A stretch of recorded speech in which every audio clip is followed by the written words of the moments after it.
Global leaders gather in Davos starting today for the annual World Economic Forum. Now, the forum involves the who's who in government, industry and civil society, where they will exchange views on geopolitical developments and discuss new approaches to address evolving global challenges. Some of the key issues to look out for: climate change and how the tech revolution will reshape ASEAN region, among others. The 50th edition of the World Economic Forum will be attended by, among others, United States President Donald Trump, 17-year-old Swedish climate activist Greta Thunberg, and Prime Minister Lee Hsien Loong. PM Lee will speak at a dialogue on Wednesday on the future of smart nations, leadership in the Fourth Industrial Revolution, and how technology will reshape the ASEAN region. He will also be a panelist in a live-streamed media session later that day on how the multilateral system should adapt to emerging actors, interests and ideas. We have news editor Zakir Hussain, who is in Davos right now, cold Davos, live on Skype to tell us more. Hi Zak. Hi. How's the weather right there? You're all bundled up. Is it really cold right there? Yep, it's sub-zero, so it's about -6 degrees. It's actually a little warmer than it was in previous years. But the annual gathering happens this time of the year normally. Right. So Zak, if you could tell us, right, this year's WEF is the 50th edition. What's so special about this meeting and what are the key areas for this year? Yeah, I think if I can go back a bit to 1971 and when the founder of the WEF, Klaus Schwab, first decided to gather some of the people, movers and shakers, to meet in this mountainous town. They didn't really have lofty ambitions. They just wanted to work together, bring people from different groups together to see how they could solve some of the pressing problems facing the world. It was a very different landscape then. But the threat of the Cold War and all was very real then. 50 years on, we're in the midst of a US-China trade war, although there is some reprieve. There's a sort of global emergency over the climate. And in many societies, especially over the past year, you saw quite widespread protests against inequality and people feeling that, the rich were keeping all the money to themselves and not distributing it in a fair enough manner.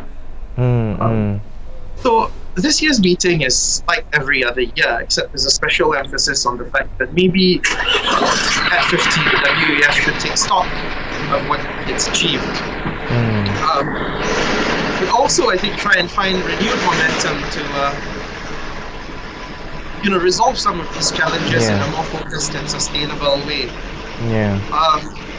And I think this year's meeting, you'll see a shift. I think there's a lot of emphasis on stakeholder capitalism.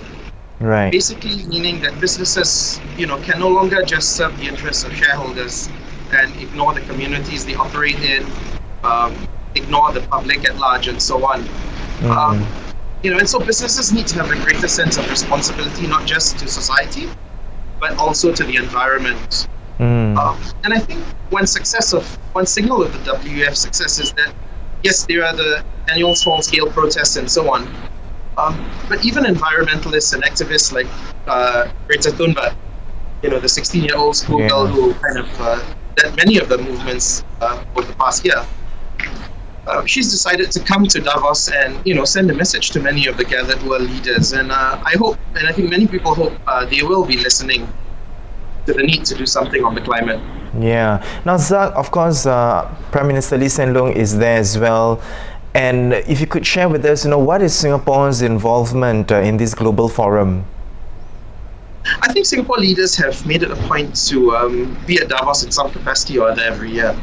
The late Mr. Lee Kuan Yew got to know Mr. Klaus Schwab very well as well. And this year, PM's attending for only his third time. He attended in 2008 and 2012 as PM. He's also speaking on, he has a special one-on-one conversation with the WEF president. He's also taking part on a panel on multilateralism. And I think Singapore feels that, at a time when, there's a risk of the world kind of fragmenting and countries wanting to go their own way, especially larger countries, it's important for all players, not just the countries large and small, but also companies and businesses to come and work together and find some way of jointly moving forward to tackle some of the larger problems society faces. Right. And one area is technology.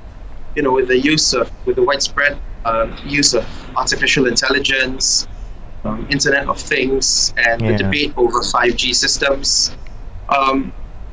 In a way, Singapore is, and I think Singapore officials want to have a presence at the table and also help shape some of the debate on these issues, which I think are going to affect society in the next 3 to 5 years in quite significant ways. Right.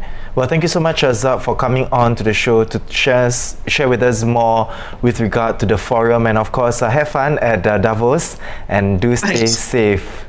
Yeah. Now, for more updates on the World Economic Forum, you can visit our website at straitstimes.com.